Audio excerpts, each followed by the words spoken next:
warahmatullahi wabarakatuh. Waalaikumsalam warahmatullahi wabarakatuh. Silakan duduk. Bagaimana kabarnya siang hari ini? Baik. Sehat? Sehat. Baiklah, sebelum kita memulai pembelajaran kita pada siang hari ini, mari kita mendoakan para pimpinan, mudah-mudahan kita saya berdoa Allah.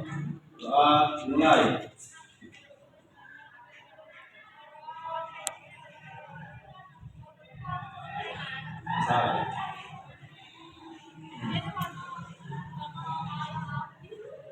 Oke, kita absensi terlebih dahulu ya.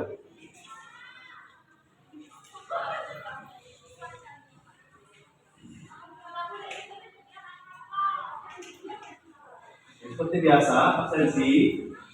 Kalau Bapak panggil namanya, hadir ya.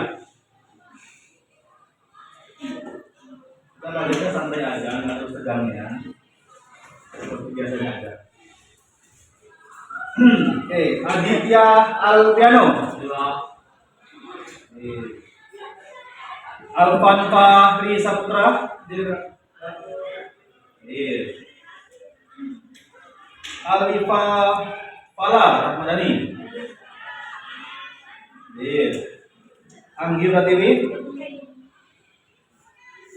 Barit Arfadika.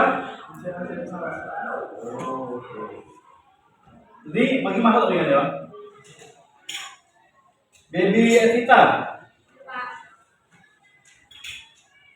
Terus Clara Nisa Husna. Bagi masuk tadi.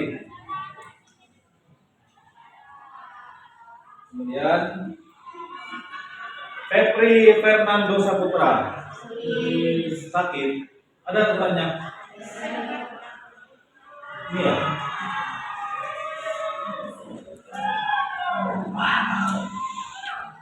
Dari kapan dia sakit? Dari kemarin.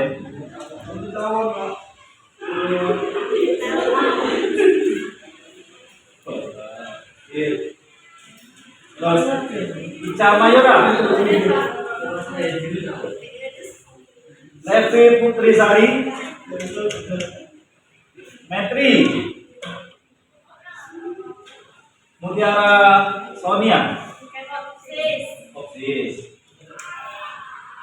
Ralista Selviana. Selviana ya benar ya, Selviana ya. Reni Yuliani Pratama. Terus Riki Saputra. Saira Amelia. Septi Rahmadani. Silvi Agustin. Cynthia. Stefani. Fanny Purila.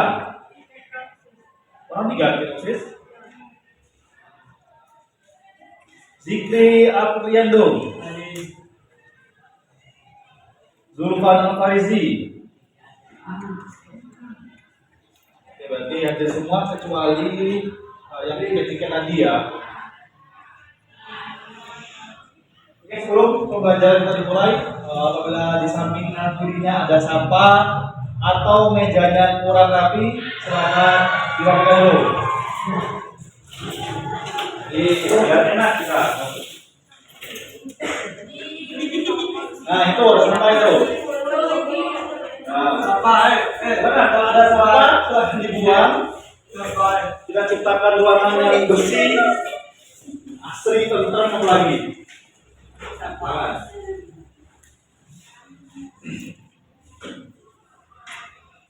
Assalamualaikum warahmatullahi wabarakatuh.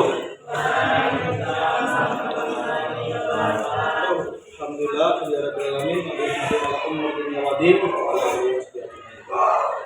baik anak-anak sekalian, di pertemuan kemarin, hari Rabu kemarin kita sudah membahas mengenai dakwah. Masih ada ingat apa yang dimaksud dengan dakwah? Silakan.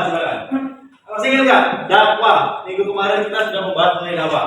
Apa sih dakwah itu? Bagaimana sih dakwah? Apa yang dilakukan oleh dakwah? Saya ingin mendengar suara kalian. Satu atau dua orang boleh speak up mengenai dakwah. Ada yang berani? Apa ini? Ayo, dibuka kembali contohnya. Dakwah. Kita sering ya mendengar kata dakwah, baik di media massa, internet, atau bahkan mendengar di keseharian. Dakwah. Ada ingat? Kalau itu menurut kalian deh. Dakwah itu seperti ini, Pak. Yang ada tadi? Ajakan boleh. Dakwah itu adalah ajakan, Pak. Dakwah mengajak seseorang berbuat kebaikan, mengatakan kebaikan boleh. Nah, dakwah cakupannya luas, tapi kita umumkan seperti yang saya katakan teman tadi. Dakwah itu adalah ajakan, ajakan untuk menyeru kepada kebaikan. Nah, setelah minggu kemarin kita membahas mengenai dakwah, maka pada minggu ini kita akan membahas materi masih sama di bab 5 ini. Dan di bab 4 itu masih mengenai syiar Islam. Yaitu materi yang hari ini adalah khutbah dan tabligh. Mungkin hari kita akan membahas khutbah dulu ya. Oke. Bapak simpulkan. Bapak kasih sedikit, nanti kalian jabarkan ya. Khutbah. Nah, khutbah ya. Kalau yang cowok, kalian dengar khutbah seminggu berapa kali?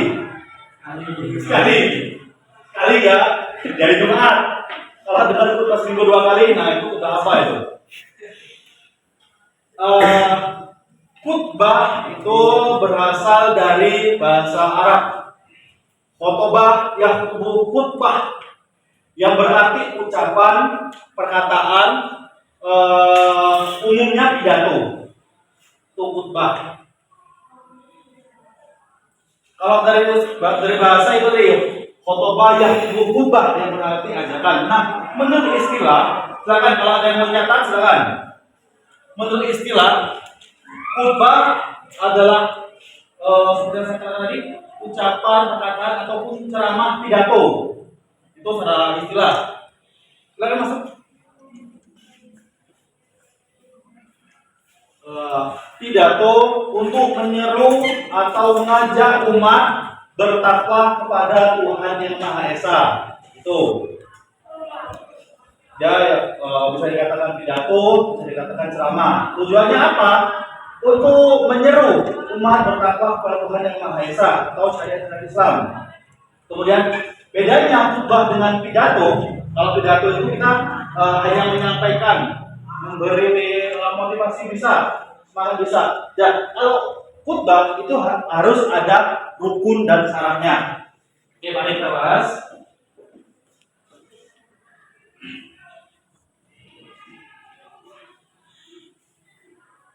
Bahkan kalau ada yang mau catat, kita buka.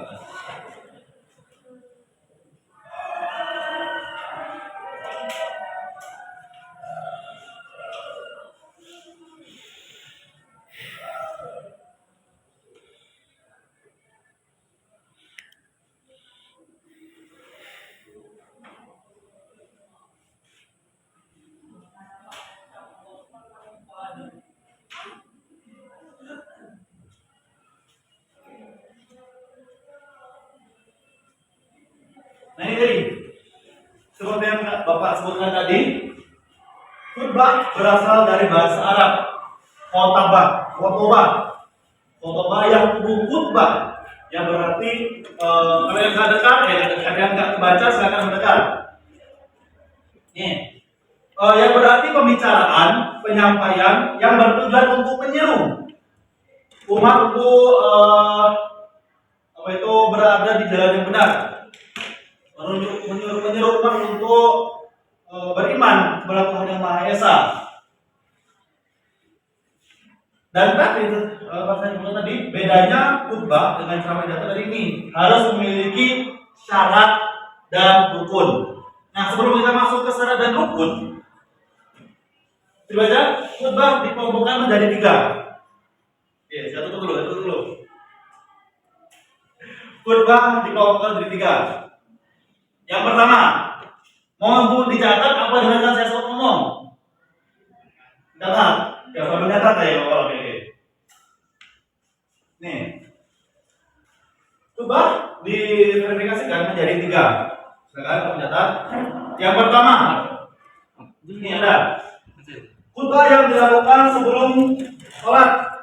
Khutbah yang dilakukan sebelum sholat itu dinamakan khutbah Jumat. Nah, ada beda-bedanya nih. Kalau sholat Jumat itu khutbah yang dilakukan sebelum sholat zuhur, menjelang sholat zuhur. Tapi intinya yang sebelum sholat itu namanya khutbah Jumat. Dan kemudian nomor 2, ada khutbah yang dilakukan setelah sholat. Beda ya, sebelum sudah mau lihat dia. Yaitu ini 2 hari raya. 2 hari raya itu sama-sama memiliki khutbah juga, tapi dia dilakukan sesudah sholatnya. Tuh. Kemudian yang ketiga, pembagian ini khutbah dilakukan. Yang ketiga ini khutbah yang dilakukan khutbah tidak merujuk pada kegiatan sebelum sholat atau sesudah sholat. Khutbah juga ada yang dilakukan di luar itu, yaitu khutbah nikah. Nikah ada khutbahnya. Nih, khutbah nikah. Ya.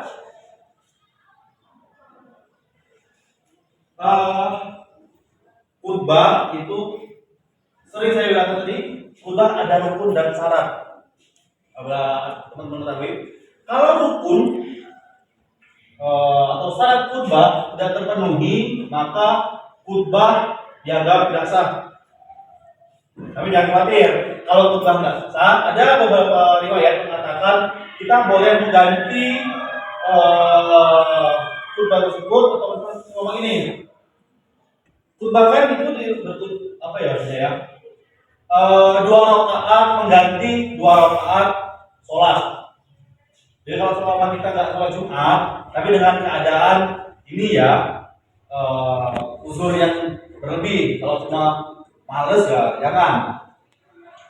Situasi kayak hujan badai, situasi kayak gempa bumi, banjir bandang, kita nggak bisa berangkat ke masjid nih. Maka daripada itu kita boleh tidak sholat Jumat tapi diganti dengan sholat zuhur. Itu uniknya di situ. Kenapa demikian? Islam tidak memberatkan hamba-hambanya. Tercatat? Nah ini dia syarat dan rukun khutbah. Ada banyak syarat dan rukun khutbah. Nih, syarat. Sudah jelas ya? Syarat khutbah, rukun khutbah. Apa bedanya rukun dengan syarat? Ada yang tahu? Rukun dengan syarat. Yang tahu saya angkat tangan? Apa lagi? Ada rukun, ada syarat nih. Sering ya teman-teman. Sholat kan ada juga, ada rukun sholat, syarat sebelum sholat ada. Nah ini syarat dan rukun khutbah. Ada yang tahu? Ada yang tahu? Syarat. Ada yang tahu? Apa yang disebut syarat? Pak dikatakan syarat, dikatakan rukun, apa kok dengan nggak bahasa yang lain gitu. Ada yang tahu? Dari depan kamu? Apa?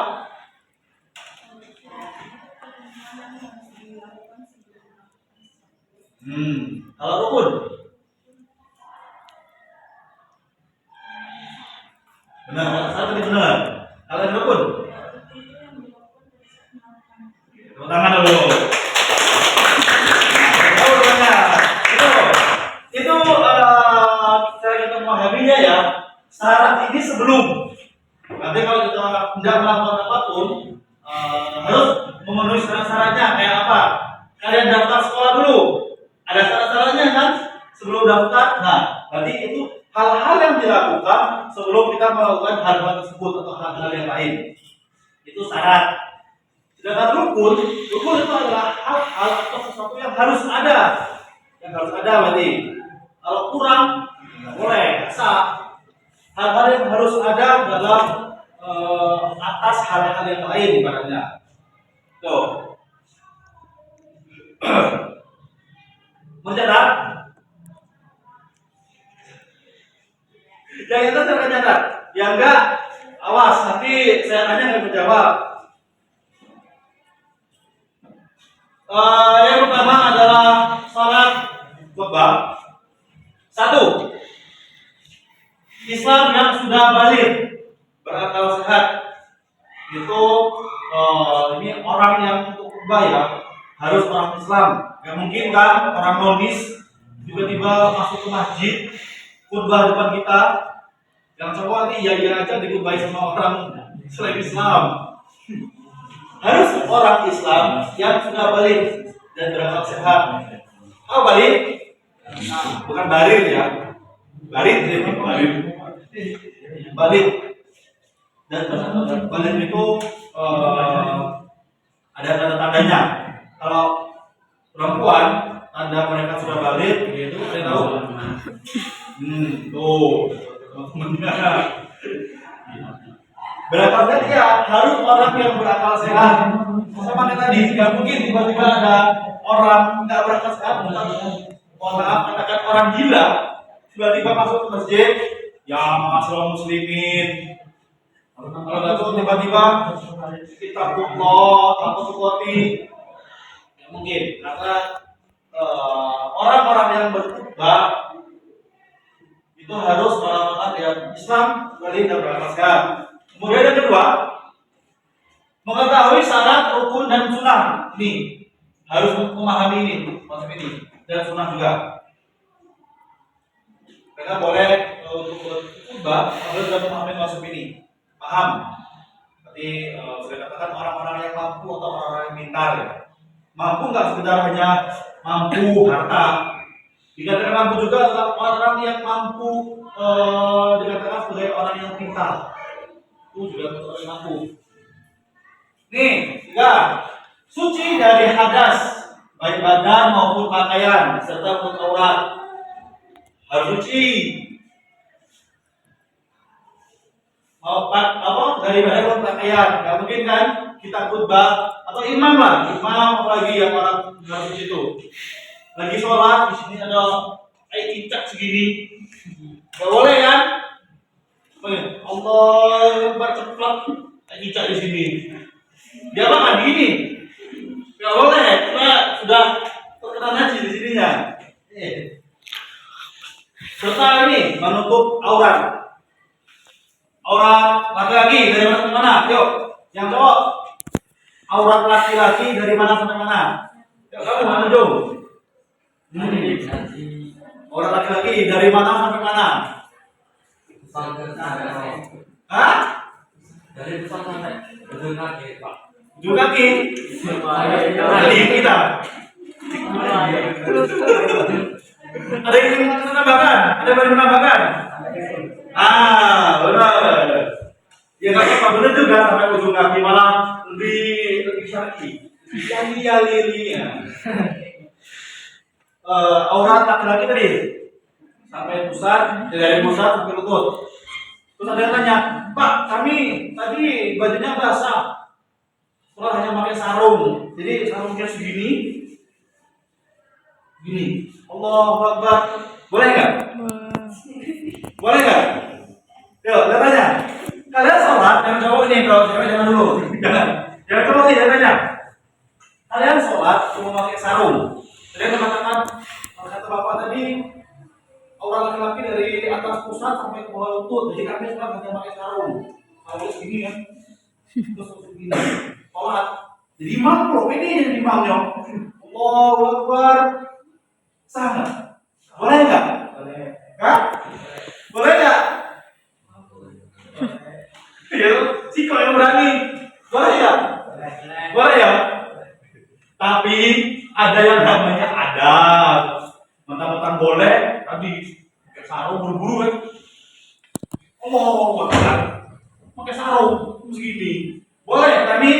belum. Boleh.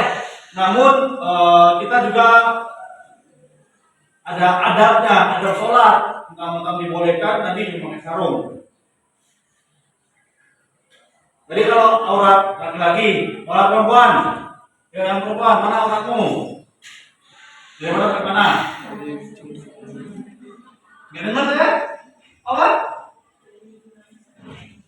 Dari ujung rambut sampai ujung kaki.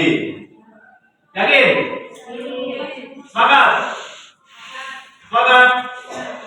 Mau diperbaiki nggak? Iya, kecuali apa?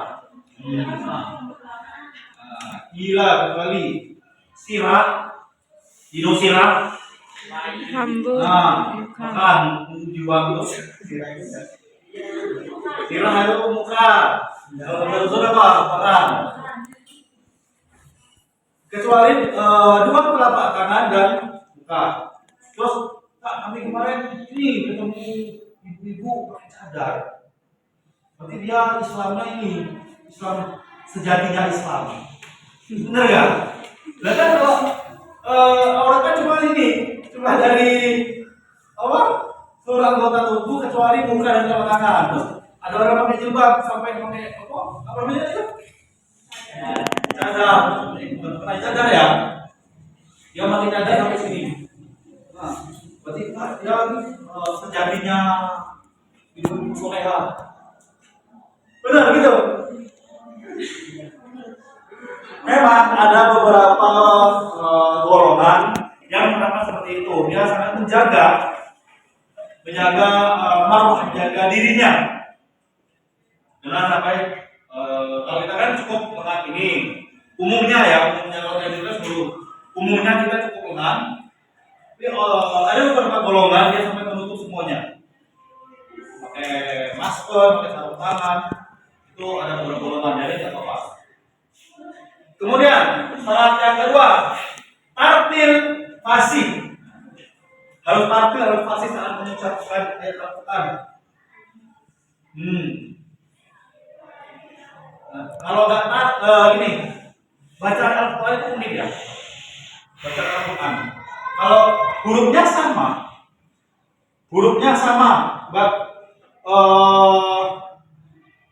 ya hurufnya sama, namun ketambahan alif atau panjangnya berbeda, itu akan berubah makna. Itu hanya tambahan alif. Apalagi kalau kita tambahan huruf lain, ini nama saya Azim, yang berarti agung. Bawahnya kata susah, gini ya, Aziz. Aziz itu kuat artinya. Orang Jawa, mana yang orang Jawa ya? Ada yang Jawa ya? Orang Jawa itu kadang-kadang dia mengucapkan lafaz Z atau bahasa Indonesia itu dia agak ada logatnya, jadi J. Yang awalnya Aziz jadi Aziz. Mereka maksudnya benar bacaannya. Mereka mengambil itu gitu. Namun kalau dalam Al-Quran itu bahasa Arab, salah penyebutan makro panjang pendek itu akan berubah arti. Yang dulunya Aziz artinya kuat, maka berubah menjadi Aziz. Lemah artinya. Apa artinya Aziz? Gitu ya. Kemudian 5, memiliki akhlak yang baik dan tidak tercela di mata masyarakat. Mungkin kan ada preman, ketato, dia pakai baju singlet. Mau pakai baju singlet, auratnya kan di sini tadi, balik aurat. Tiba-tiba ceramah, tiba mimbar, pidato. Pasti kita yang melihat, gak enak ya. Tuh makanya harus memiliki akhlak baik. Kemudian suaranya jelas, bohir, dikeraskan dan dapat dipahami. Atau kayaknya mau masuk. Jangan kepala aja, jangan deg-degan, ngantuk deg-degan. Saya mana tadi ya? Ini ya, suaranya harus jelas. Suara jelas. Jadi imam, jadi muazin, khutbah, bilal itu suara jelas. Cuma ada yang bilang kalau suaranya enggak jadi seperti ini. Ya, tahu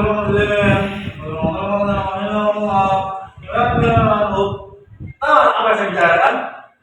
Enggak tahu kan? Makanya syarat khutbah soalnya harus jelas.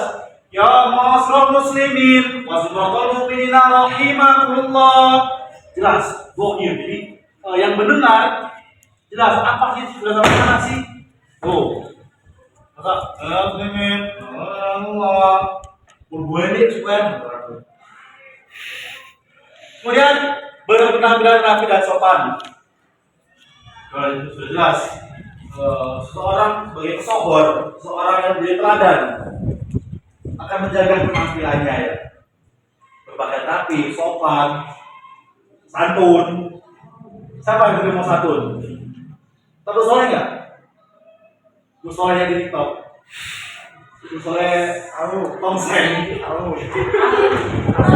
tahu kan? Apa kata soleh? Sering santun.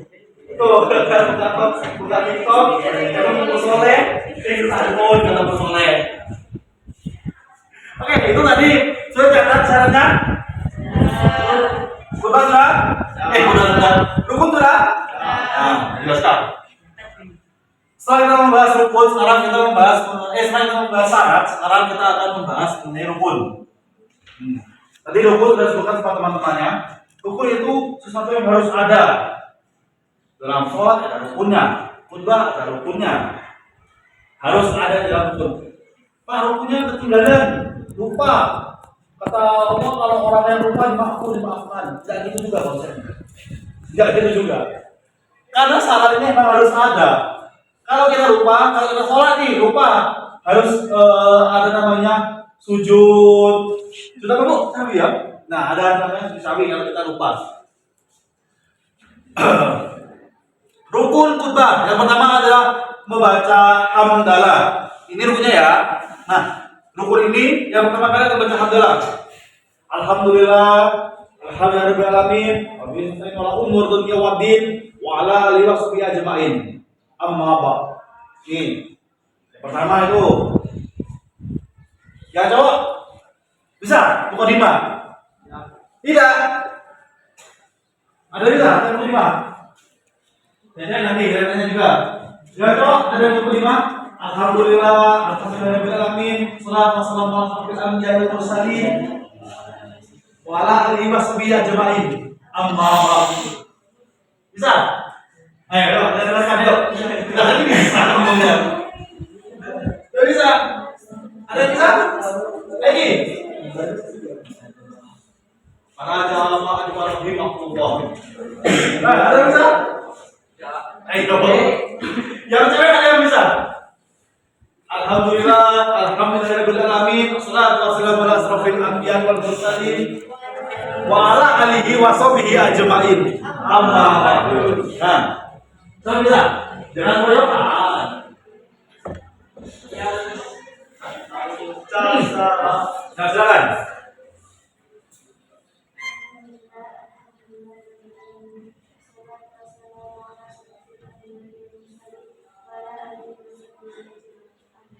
Tuhan lu. Allah. Pasal ini. Dimo. Suara jelas. Dohir api suara nih. Itu daftar jadi kira Quran. Itu apa? Daftar jadi kira Quran. Itu ya, membaca hamdalah. Kemudian membaca tinggalan. Seharusnya membaca 2 kalimat syahadat. Asyhadu sama sholawat ini maaf ya itu kan juga manusia gue. Bukan apa? Paham ya, dia ada tulisan maaf. Membaca nih tanyakan semuanya. Kita umat muslim kan? Muslim. Kalian membaca syahadat berapa kali sehari? Nah ini tanya muslim sebenarnya nggak tahu berapa kali syahadat sehari? 5. Semangat, Bima? Semangat? Ya. Umat Islam dianjurkan baca syahadat sehari 5 kali. Kapan saja hari itu? Maghrib, Isya, subuh, zuhur, asar. Asyhadu an la ilaha illallah wa asyhadu anna Muhammadar Rasulullah. Syahadat. Kemudian berwasiat tentang takwa kepada diri dan jamaah. Jamaah rahimahullah. Ya muslimin. Ya, Mas. Ya muslimin. Lainnya ittaqullah. Ittaqullah warqati wa taqutuna wa la antum muslimun. Saya berwasiat kepada diri saya sendiri dan kepada jamaah, senantiasa kalian kita semua bertakwa kepada Allah yang Maha Kuasa dengan sebaik-baiknya takwa. Itu artinya ittaqullah warqati wa taqutuna wa la antum muslimun. Kemudian ini membaca atau beberapa ayat. Jadi ngomong gini ya. Saya naik kubah nih, gampang. Alhamdulillahirabbil alamin. Asyhadu an la ilaha illallah wa asyhadu anna Muhammadar Rasulullah. A'udzubillahi minasyaitonir rajim. Bismillahirrahmanirrahim. Yasin. Sudah, langsung. Allahumma fir lil mu'minin wal mu'minat. Amin. Itu saya. Oke, kita berarti setelah membahas mengenai khutbah, apa itu yang namanya khutbah, rukun khutbah, syarat khutbah, dan bagaimana seseorang dapat khutbah atau diperbolehkan khutbah. Nah, dari penjelasan saya sangat banyak ini, ada yang berani menyampaikan kesimpulan sedikit saja, tidak perlu banyak-banyak. Kesimpulan dari materi ini, apa yang dimaksud dengan khutbah? Boleh. Khutbah seperti ini boleh. Ayo, ada yang berani? Saya butuh satu orang. Silakan, ayo. Tangan dulu. Nah, itu. Benar kata temannya tadi. Khutbah adalah ajakan. Ayo. Khutbah adalah nasihat. Khutbah adalah perintah. Apa perintahnya? Apa anjurannya? Yaitu bertakwa kepada Tuhan yang Maha Esa. Tuhan yang telah beri kesehatan kita, jasmani dan rohani. Itu khutbah. Namun khutbah harus ada syarat-syarat dan rukun-rukunnya terpenuhi. Bedanya itu kalau pidato ya hidup Jokowi. Pidato ya. Kalau khutbah enggak harus itu khutbah.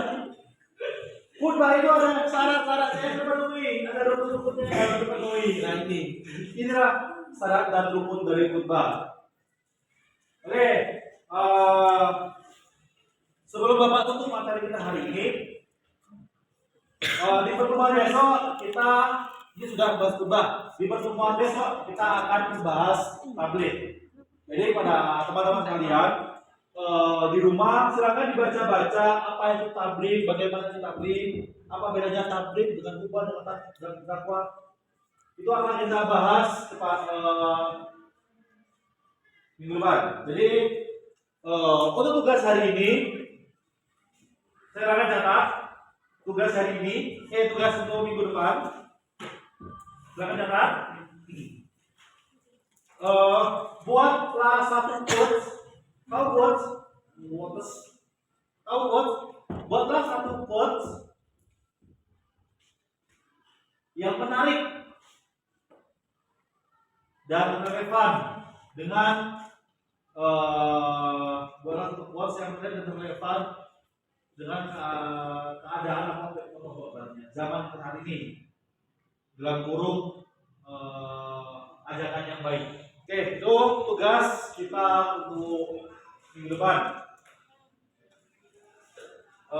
Karena jam kita sudah habis, mungkin cukup sekian yang Bapak dapat sampaikan. Apabila ada salah, saya mohon maaf. Kepada Allah saya mohon ampun. Saya akhiri. Wabillahi taufiq wal hidayah. Wassalamualaikum warahmatullahi wabarakatuh.